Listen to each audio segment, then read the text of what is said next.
Dopo anni di stasi riparte la formazione professionale, ci sarà una speranza per questi docenti? Direi che la formazione professionale è già ripartita, sono stati sottoscritti i primi 43 mandati di finanziamento,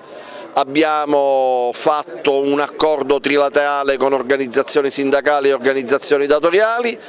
abbiamo posto a repertorio delle qualifiche riconosciute e riconoscibili a livello non solo regionale ma nazionale ed europeo. Credo che anche la formazione professionale possa essere considerata,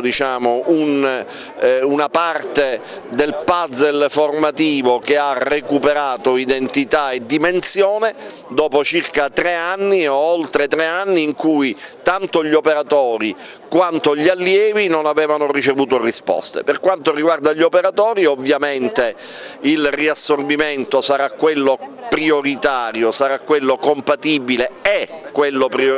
compatibile con le risorse in campo. Per chi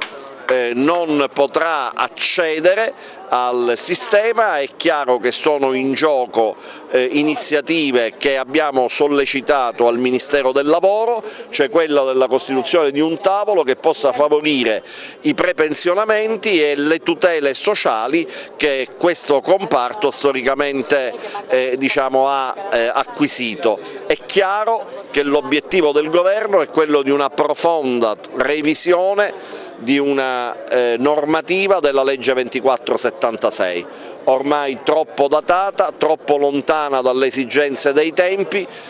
talché è qualcosa che subito dopo l'approvazione della legge sul diritto allo studio il nostro assessorato, insieme alla competente commissione parlamentare, porrà all'attenzione dell'Assemblea regionale.